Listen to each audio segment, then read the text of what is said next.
odayga raacay wuxuu dhakhtarkii u sheegay inay uur leedahay way farxday farxad 5 sano sugays farxad isqaadi kari weydi dadkaygu inay ugu sheegtay farxad wala isku yimid farxad ducaa la sameeyey wiilkii ay sugaysay ayaa yimid oo dhashay waxay u bixisay Muhammad ay u bixisay laakiin wiilka waa lagu jeexay aad bay ugu faraxday wayna ku dhibaatootay jeexitaanka ilmaha lagu jeexay ku dhibaatootay odayga waxay ka codsatay in ay u qabto haweeney u shaqeysa qaadimad iyo qabo uu qabtay waxa jiraysay islaan daa oo faqiirada oo miskiinada oo guriyaha u shaqeysa ayaa jiri jirtay islaantii buu u keenay si ay ugu shaqeyso markay toddobaad u shaqeysay ayaa waxay ku tiri haweeneydii daarin bay ku tiri islaan daa ahay laakiin inan yar baa guriga ay joogta anu aan dhalay inantaas aan kuu keeni ha kuu shaqeyso anaana shaqada bari maalima la joogi ay ogolooba tiri waayahay bay tiri sidii bay inanteedii yareed baa u keentay inantii baa ay shaqada tusaysay 20 maalmood ay u shaqaynaysay islaantuna ay ag taagneed gabadheeda tayad da'deedu 17 jir ayuu yahay aad bay u qurux badantay way soo labisan jirtay markay guriga imanayso way soo qurxin jirtay soo labisan jirtay markaas iman jirtay daarin ba aragtay mar walba isa soo qurxisa waxay ku tiraahday soo qurxin way cabsanaysaa odayga oo cabsanaysaa meesha fidna ka dhacdo maybu ku yiri maxaa dhibaato ah iyadoo foolxum intay ku iman lahayd soo qurxiso dhibaato male ilay faliisiiso ay doontay waxa tiri wuxuu ku yiri may 40 ka dhamayso kadibna markaa iska faliisi laakiin ku shaqeyso tiyara guriga ka shaqeysaa way soo qurxisaa 37 maalmood markay u shaqeysay ayaa gabadhii daariin xumadii xanuun dhiigii nifaaskii ayaa xumad ka qaaday oo ku xanuunsatay odaygii ayaa si caadadiisa si aan ahayn ayuu subaxdii markuu soo baxo uu iman jiray oo wareysan jiray sidee xalay ahayd waadigi xanuunsanayay maxaa subax uu iska soo kacay baabku ka baxay way shakiday maxaa dhacay bay tiri falo muxuu ii soo mari waayay oo baridin waayay way shakiday gabadhii shaqeeda ahayd baa u dhawaaqday gabadhii ayaa maqli weyday aad buu xanuunsanaysaa way soo kacday iyada raadinays aqalkii bay dhaxmar martay way ka weyday qolkii ay seexanaysay ay ka raadisay way ka weyday guriga xaggii mandarada ahayd oo kacday waxay aragtay qolkii odaygeedu uu seexanayay oo ay wada seexan jireen oo dharkii hurdada xiran tahay oo hurido lugta du saartay albaabka furtay waa gabadhii oo waa maxay bay tiri waxaad samaysay way ku qayliday ma waxaad seexanaysaa guriga odaygeegaad seexanays oo dharkaygii baad xiranaysaa dharkii hurdada miyaad xiran waxay ku tiri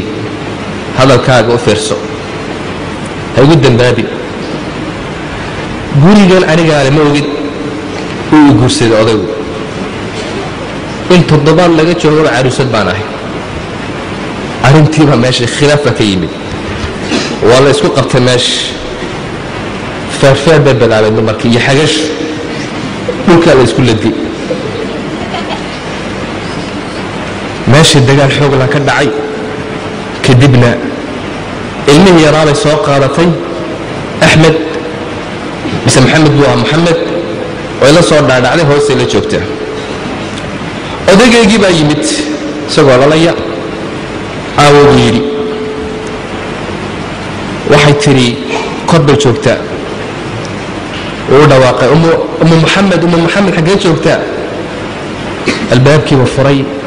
waaba iyada oo mayda oo caloosha u jiifta وديك كسو درير مال سعودة ودواقي خادمة دي بس أردي ماشي بيتمد waxay tiri maxaa dhacay subxaan allah iyadoo fiican ayaan ka imid hab kori ma kori meesha ma kori karaysid laakiin way kortay xagiibu dhawaa ku dhuftay akhiiran waxay socotaba qisadii dadkii jaarka yimid dhakhtarka loola orday dhakhtarkii wuxuu sheegay inay dhimatay albaabka fardada albaabka ayaa meeshii laga jeexay ka gashay nabarkuna uu furmay sidaas ku dhimatay ninkii dhakhtarka ahaaba waxa uu yiri diina qof la joogin markaas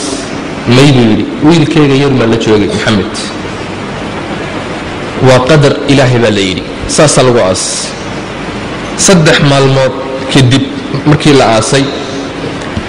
ayuu reerkoogii ayuu dhawaaqay gabadha xaaskiisan dhintay uu ogeysiiyey gabadhiina way dhimatay ee kaalaya aabaheed hore u dhintay ahayd hooyadeed iyo walaalkeed baa yimid waxay ku soo tashadeen inay wiilka yarna ay qaataan maxamed ay korsadaan iyagu uu soo dhaweeyey inantii shaaqiyadda ahayd meesha taagan magaceegana jamaalaad baa la yidhaahdaa meesha joogta ayaa aragtay islaamtu waxay ku tiri odayga ku tiri gabadhani waa ayo abu maxamedow waa ayo gabadhani waxa uu ku yiri innaha zawjati wa haweenaydii daarin iyadoo aan nool baan guursaday gabadhan masaasa bay tiri haa way shakidee markaa waxay tiri gabadhaydii yaa dilay see u dhimatay waan ka shakisanay habkaadii igu sheegtay inay u dhimatay gabadhan may joogtay haa gabadha waan qabay laakiin lamay joogin maalinkaas qadar allah dushay fuushay dhaabka jeedhay nabarkaasaa ku furmay gabadhii yareed bay eegtay caruusadii jadiidka ahayd waxay tiri maxamedow i dhegayso إذا كانت الحقيقة اختفت عن المخلوق حقيقة هذا كقرصوناتي مخلوقا أي كقرصونتها حقيقة فلن تختفي عن الخالق إله خالق كقرصوناني ميس ولي إلو دنبغن نو أما لا إسكا إلو بي لكن إله إلو بمايو وأكو دبسو عن أرنتاس يعقوب أبو محمد وما أبي الأرنتاس waxa uu yiri kullu insaanin yaakhudhu nasiiba qof walba nasiibkiisu qaadan way dhimatay nasiib abu maxamed waxa uu doonay inuu sharaab iyo shubo uu iska diiday islaantii way xanaaqsantahay waxay tiri ilmahan korsanayna annaka ka xaysanayna waa yahay buu yiri waxa uu ku yiri bishii walba masruuf kan keeni maybay tiri annaka korsanayna adeerkii ayaa wiilka qaaday way baxeen haweenaydii shaaqiyada ahayd jamaalaad la oranayay gurigii viilada ahaa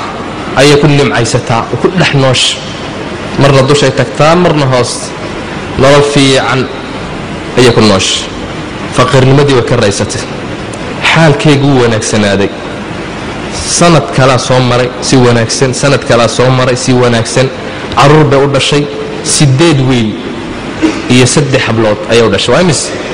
كوبية طبعا يودش ما نقول بقرح بقى بيريسي بس كانت بقت فقيرة ده أو وحدها يسد نمعد بيسوقش لكن ذنبي قميرة إلهي أدونك سواء كاذية مركو قبتنا كما سيبتو إيضا أن نمعد بقى كمال أيا أدقي وحي كتيري وحان دوني يا إنا صويرة بالحيسنو إير هو ده سويرة بدلنا مقالة كلمة جاية سويرة بالحيسنو وايا هيبو يري